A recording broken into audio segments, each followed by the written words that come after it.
우리 예수 믿는 사람들은 누구나 할 것 없이 참 은혜를 사모합니다. 세상에 먹을 것, 입을 것, 세상의 성공보다도 우리는 정말 하늘로부터 오는 은혜를 갈망합니다. 왜 그렇습니까? 어느 복음성 가사에 있는 것처럼 우리는 은혜 없이는 살 수 없는 그런 사람들입니다. 카리스, 은혜, 값없이 주시는 선물, 참 그 말이 그냥 좋습니다. 정말 누구보다도 은혜를 많이 받고 싶습니다. 그 앞에 좀 특별한이라고 하는 것을 넣어서 특별한 은혜의 사람이 되고 싶습니다. 아마 우리 모든 교우들의 간절한 염원일 것이라 생각합니다. 근데 우리가 교회에서 가끔 이렇게 쉽게 하는 그런 말들을 듣게 됩니다. 예를 든다면 뭐 이런 거죠. 우리 김 집사님은 아마 우리 교회에서 은혜를 제일 많이 받은 사람일 거예요. 그렇게 열심히 기도하더니 이번에 남편도 승진하고 아들도 뭐 신이 내린 기업이라고 하는 공기업에 취직되고 또 딸도 인류대학에 합격하고 정말 하는 일마다 하나님께서 길을 척척 열어주시는 것 같아요. 열심히 예수 믿으니까 하나님이 축복해 주셔서 온갖 형통한 길을 열어주신다. 뭐 이런 얘기 듣기 싫어할 사람 누가 있겠습니까? 암암리에 우리 모두 다 그런 거 원하죠. 자, 물론 이런 은혜도 있겠지만 여러분 성경이 우리에게 가르쳐 주려고 하는 하나님의 은혜는 이런 것이 아닙니다. 우리가 신앙생활을 잘한다고 해서요 항상 형통한 길이 열리는 거 아닙니다. 또 지금 나에게 모든 것이 다 잘 된다고 해서 그것이 내가 하나님을 잘 믿는다는 증거가 되는 것도 아닙니다. 우리 지난 시간에 성령에 대해서 우리가 설교했어요. 바로 앞에 있는 구절을 가지고 거기서 가장 중요한 것은 뭐냐면 먼저 성령을 받으려고 하는 것이 아니라 성령이 이미 내 안에 오셔서 내주해 계심을 우리가 알고 인정하고 믿는 것이다. 여기서 우리가 성령의 인도도 받고 성령의 충만함을 살 수가 있게 된다. 이것을 이야기했습니다. 여러분 은혜도 마찬가지입니다. 내가 은혜 받아야 할 사람이다. 이것이 아니라 내가 이미 은혜를 받은 사람이다. 이것을 깨닫는 데서 은혜로운 신앙생활은 시작이 돼요. 내가 은혜를 받았다라고 해서 기초적이고 기본적인 은혜만 받은 그런 것이 아닙니다. 넘치는 은혜, 더 이상 다른 것이 필요 없는 다함이 없는 은혜가 이미 내게 충만하게 임했어요. 여러분 우리가 이것을 깨닫고 그리고 그것을 인정하고 믿는 데서 은혜로운 신앙생활이 시작이 됩니다. 거기에 은혜로운 신앙생활의 비결이 있어요. 자, 우리가 잘 알고 있는 성경의 장면을 한번 생각해 봐요. 어느 날 가브리엘 천사가 마리아를 찾아와 가지고 대뜸 이렇게 말합니다. 누가복음 1장 28절에 보니까 은혜를 받은 자여 평안할지어다. 주께서 너와 함께 하시도다. 이 말에 처음에는 마리아가 의아해했죠. 자, 뒤에 마리아의 찬양의 노래들이 나오는데 거기에 있는 시를 내용을 보면은 그녀는 자기 스스로를 비천한 여정이다라고 하는 표현을 여러 번 쓰게 됩니다. 하나님 앞에서 겸손의 표현이기도 하겠지만 실제로 우리가 보면은 그녀는 그 시대에 사실 별 볼 일 없는 비천한 여인입니다. 거대한 로마 제국의 식민 지배 아래에 있는 아주 약소국 유대라고 하는 나라, 그 나라 안에서도 남쪽의 예루살렘 중심의 유대 땅은 그나마 괜찮게 살고 있었는데 북쪽 갈릴리는 흑암의 땅이라 그랬잖아요. 그런데 거기에 살고 있으면서 이제 직업이 목수인 요셉과 정혼한 그저 가난한 시골 처녀입니다. 목수하고 결혼해가지고 무슨 부귀영화 누리겠어요. 평생 가난하게 사는 거죠. 자, 그런 시골 처녀에게 하나님 선포하십니다. 너는 은혜 받은 자다. 자, 마리아는 가브리엘을 통해서 선포하시는 이 하나님의 은혜를 믿음으로 받고 이렇게 고백합니다.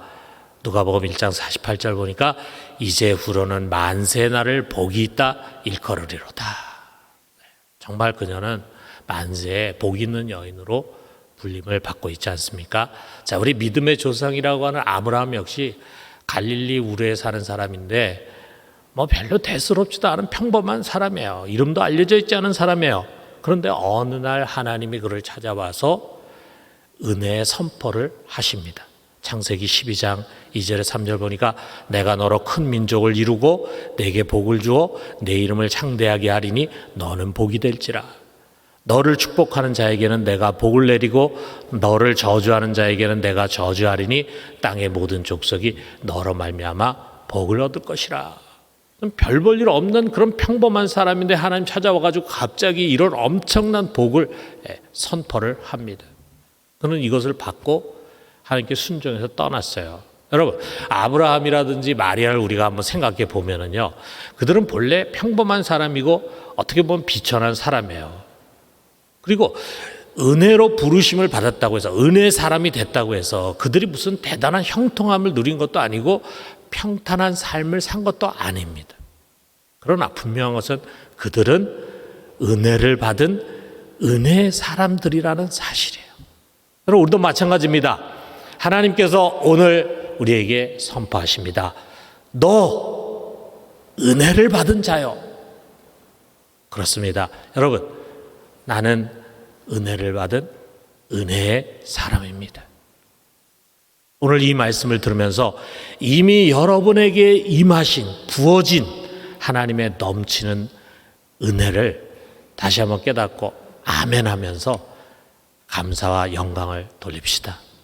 그렇다면은 내게 부어진 은혜가 무엇인가? 오늘 우리 주신 말씀에서 우리가 세 가지를 생각해 봐요.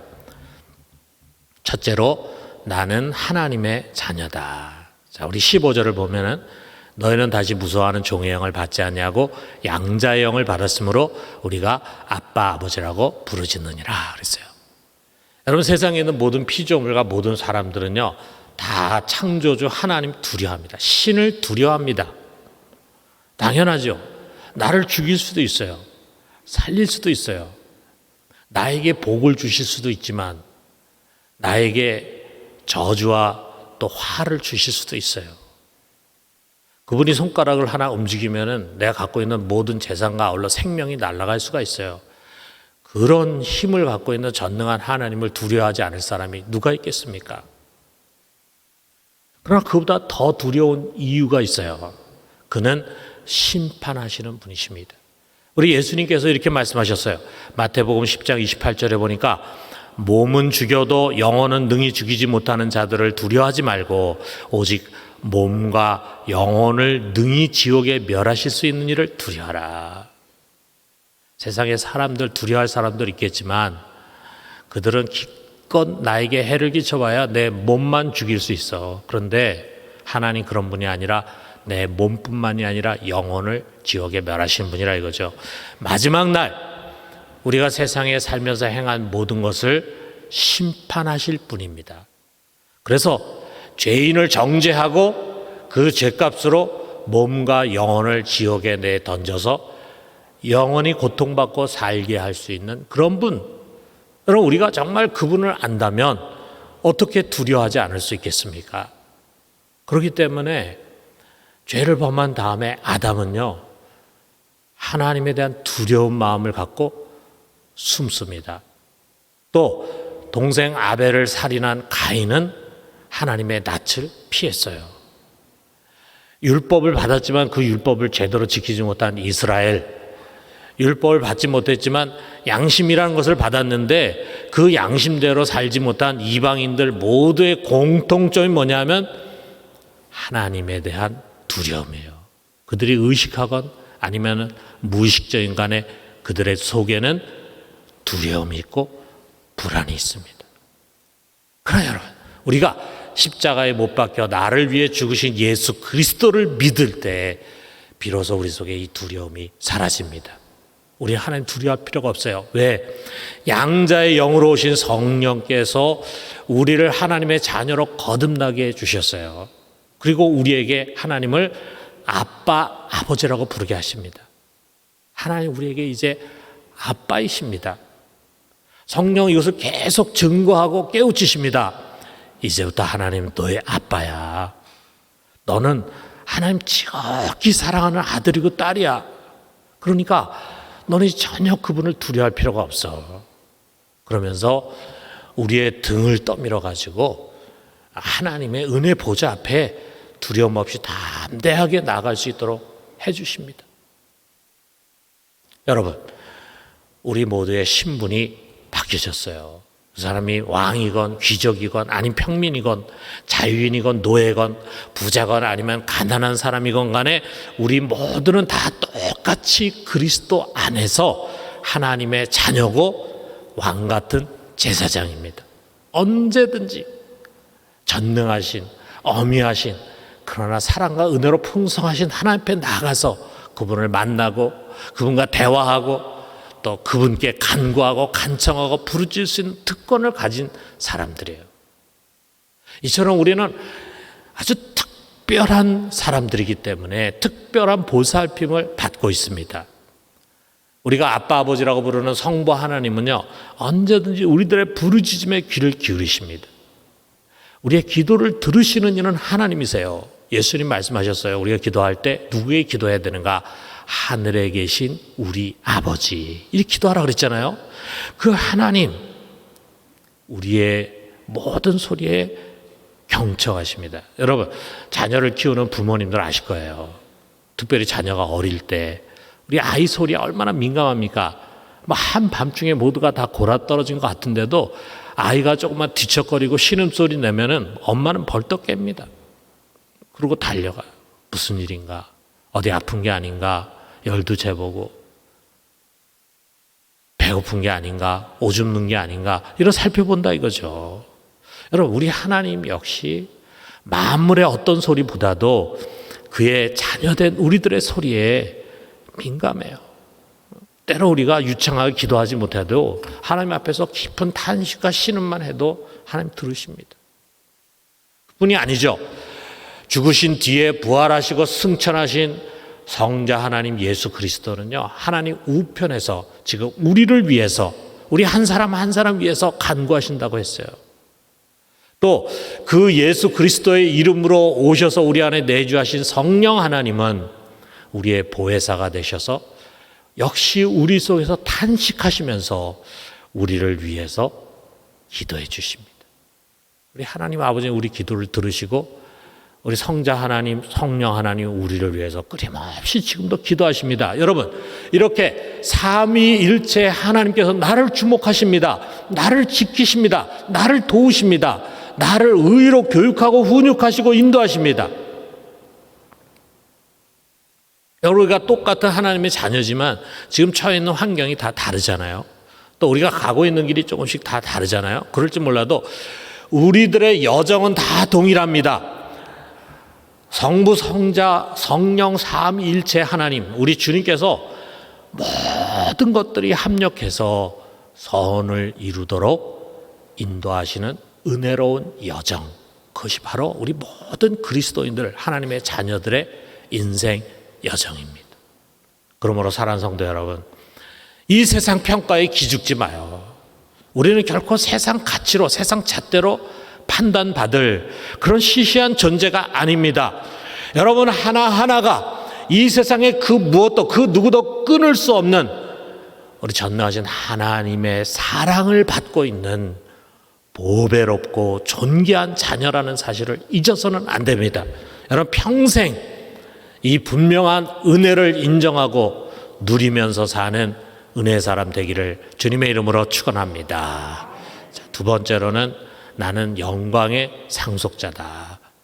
자, 우리가 하나님이기 때문에 이 땅 살아가는 동안에는요, 우리 삼일체 하나님께서 우리를 이처럼 지켜주시고 보호하시고 인도하시고 축복해 주시면서 살아가게 합니다.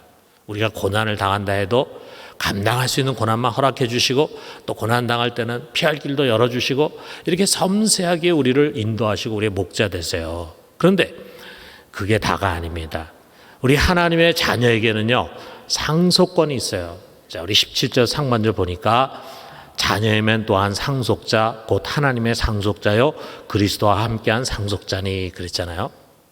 여러분 우리 자녀들에게는 부모님으로부터 상속받을 권리가 있습니다. 물론 우리 부모님이 힘이 없고 가난하면은 그 상속의 의미가 없죠. 그런데 만약에 우리 아버지가 우리나라 안에서 5손가락 안에 드는 재벌이라고 한번 생각을 해보세요. 그 상속이 어느 정도 되겠습니까? 어마어마하지 않겠어요? 그 밑에 있는 자녀들은 온통 거기에 신경을 쓸 거라. 아버지가 돌아가실 때 가까우면은 나에게 얼마나 상속을 주실까? 아마 여기에 온 신경이 다 가 있을 거라 이거예요. 그런데 여러분, 우리가 아버지라고 부르는 하늘에 계신 우리 아버지는요, 재벌 정도가 아니잖아요. 온 우주 만물의 왕이시고 만유의 주권자시고 소유주 되십니다. 모든 만물이 그분의 거예요. 세상의 모든 부귀 영화, 모든 금은 보화 다 그에게서만 오는 것입니다. 그가 허락하지 않으면 아무도 받을 수 없습니다. 그의 손에 달려 있어요. 바로 그 하나님의 상속자예요, 우리가. 여러분, 그 하나님께서 도대체 어떤 상속을 우리에게 주실지 우리는 알지 못해요. 여기에 그것을 구체적으로 다 표현하지 못하고 한마디로 표현했는데 그것은 뭐냐면 영광이라고 해서 영광, glory. 17절에 보니까 우리가 그와 함께 영광을 받기 위하여, 또 18절에 보니까 장차 우리에게 나타날 영광, 이렇게 그 상속을 표현했습니다. 이것은, 그 상속이라는 것은요, 현재에서 이루어지는 일이 아니에요. 또 여기 이 세상에서 우리가 맛보고 누릴 수 있는 게 아니에요. 그런 거라면은 예수 믿는 사람 다 잘 살고 다 부귀영화 누리고 그렇게 하겠죠. 그런데 하나님 이 세상에서 우리에게 그 상속을 허락하지 않습니다. 그 상속이라는 것은 부활 이후에 주어질 미래 영광이에요. 그러면 나 무슨 상관이 있느냐 이렇게 생각할지 모르지만 그렇지 않습니다. 그 먼 미래에 주어질 그 일이 지금 현재와 무관한 것이 결코 아니에요. 왜 그렇습니까? 그것이 우리 속에 소망이라고 하는 것을 만들기 때문에요. 그 소망은 이 세상을 이길 수 있는 힘을 우리에게 줍니다. 세상에서 아무리 어려운 일을 만나고 아무리 절망스러운 상황을 맞이한다 할지라도 그것을 이겨낼 수 있는 강한 힘이 그 소망에서 나옵니다. 소망이 있는 사람은 이겨낼 수 있어요. 여러분, 한번 이런 걸 한번 상상해 봐요. 내가 아주 가난한 사람이에요. 어느 정도 가난하냐 하면은, 여러분 기생충이라는 영화 보셨잖아요. 거기에 보면은 그것 때문에 유명해진 반지하방 있잖아요. 그런 반지하방 같은 데서 삽니다. 내 주위의 이웃들도 다 그런 데서 사는 사람들. 그래서 항상 신세 한탄하고 남들은 다 잘 사는데 왜 우리는 이렇게 못 사나? 왜 우리 부모는 이렇게 못 사나? 그러면서 그런 가난에서 벗어날 수 없다는 절망감을 가지고 살아가는 그런 사람들 사이에서 살아가고 있어요. 자, 그런데 며칠 전에 놀라운 증서가 우리 집에 도착했습니다. 그건 뭐냐 하면 나의 친척 중에 아주 큰 부자가 있는데 그 사람이 이제 죽음을 앞두고 자기 재산 중에서요, 나한테 100억 원을 상속한다라고 하는 유언을 한 거예요. 그 유언장을 쓴 거예요. 그 증서를 나한테 보내준 거예요. 나는 갑자기 어마어마한 재산의 상속자가 됐습니다. 자, 그런데 그 100억 원을 지금 당장 주는 게 아니라 앞으로 5년 뒤에 나의 통장에 자동 입금되게 그렇게 했어요. 5년 뒤에.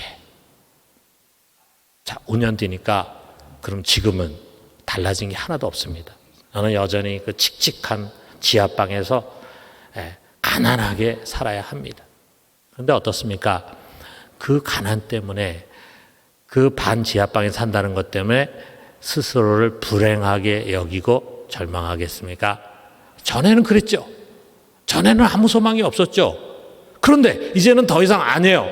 비록 지금은 여전히 가난하지만 여기 내 안에 소망이 생겼어요. 그 소망으로 가득 차 있습니다. 5년 금방 간다 이거죠.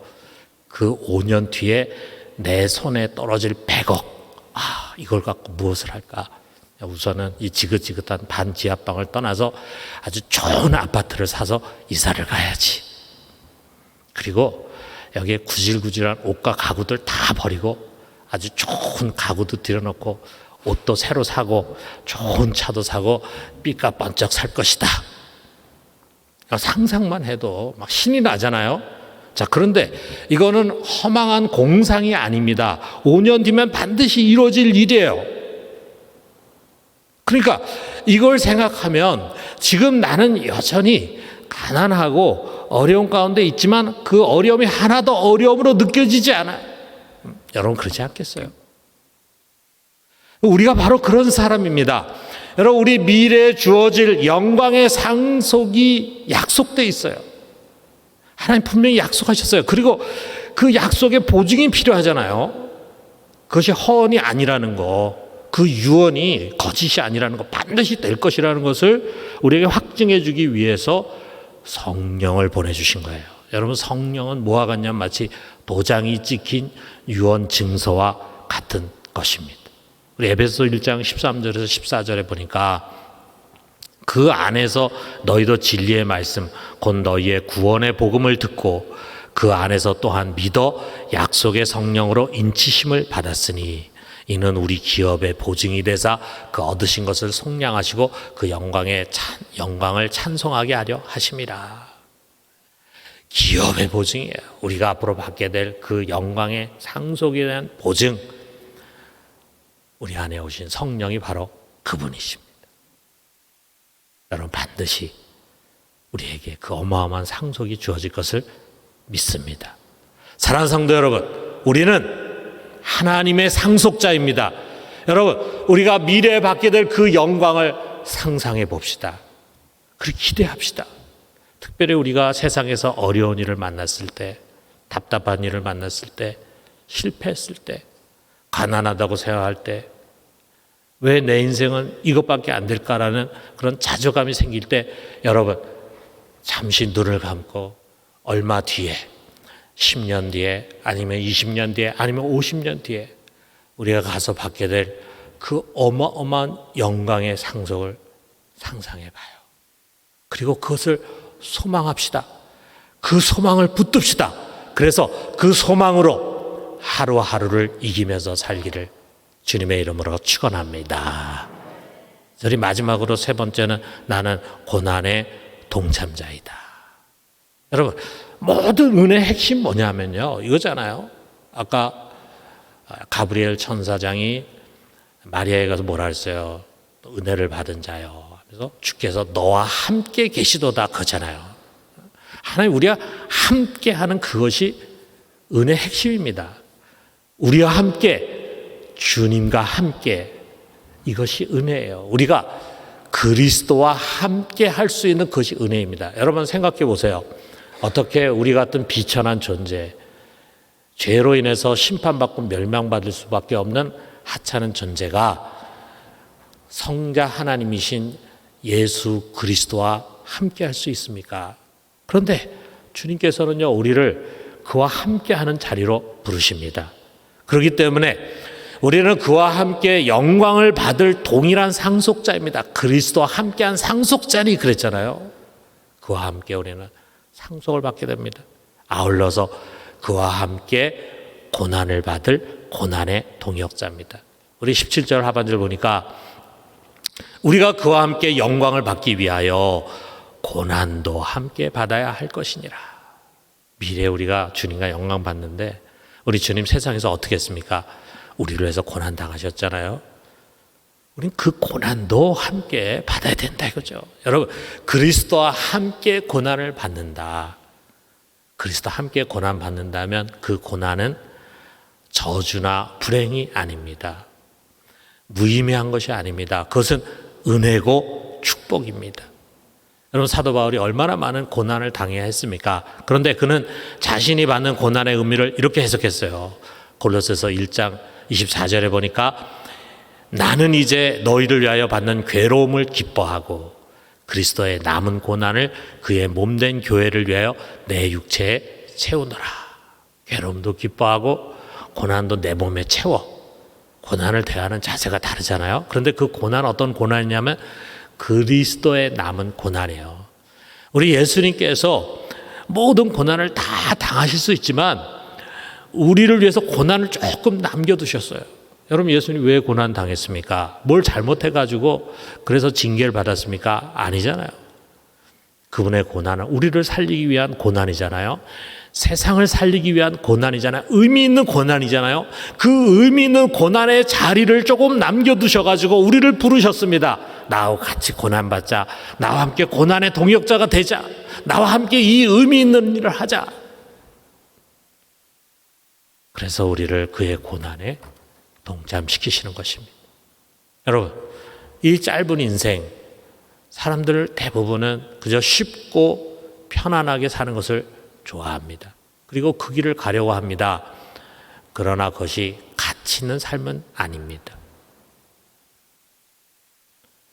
편안하게 살고 아무 근심 걱정 없이 살았을지 모르지만, 부귀영화 누리며 살았을지 모르지만 가치 있는 삶은 아닙니다. 여러분, 복음을 위해서, 우리 주 예수 그리스도를 위해서 그의 십자가를 같이 지고 좁은 길을 가고 가시밭길을 가는 것은 쉬운 일이 아닙니다. 그러나 그것은 가치 있는 일입니다. 아니, 우리가 예수 그리스도와 함께 고난받고 그의 고난의 동력자가 될 수 있다는 거 영광스러운 일 아니겠어요? 여러분, 그거 역시 우리 하나님께서 특별히 우리에게 주신 은혜입니다. 여러분, 우리가 여기서 당하는 고난이 아무리 크게 보여도요, 큰 것이 아닙니다. 우리가 당하는 고난이 때로는 이게 도대체 언제 끝날까? 왜 이렇게 고난이 길까? 굉장히 길어 보여도요, 긴 것이 아닙니다. 크지도 않고 길지도 않지만 그 작은 고난에 우리가 함께 동참하고 함께 수고하고 헌신할 때 그것으로 말미암아 우리가 받게 될 영광은 너무도 크고 값진 것입니다. 여기 18절에 있는 말씀 있잖아요. 우리 같이 한번 읽어봅시다. 생각하건대 현재의 고난은 장차 우리에게 나타날 영광과 비교할 수 없도다. 지금 고난이죠. 어려움이 있죠. 시련이 있죠. 때로는 우리가 복음을 위해서 일부러 이러한 고난을 자처하기도 하죠. 그러나 그것은 오래가지 않습니다. 그렇게 큰 것이 아닙니다. 거기에 비할 때 장차 우리에게 나타날 영광은 말로 다할 수 없는 것입니다. 사랑하는 성도 여러분, 우리는 은혜 받아야 할 사람들이 아니라 이미 은혜를 받은 은혜의 사람들입니다. 여러분, 우리는 하나님의 자녀가 되었습니다. 우리는 미래의 영광의 상속을 약속받았습니다. 현재 잠깐의 고난도 다 하나님의 은혜입니다. 이 은혜에 우리 항상 감사합시다. 그리고 훗날의 영광을 소망하면서 기꺼이 십자가의 길로 함께 갈 수 있게 되기를 주님의 이름으로 축원합니다.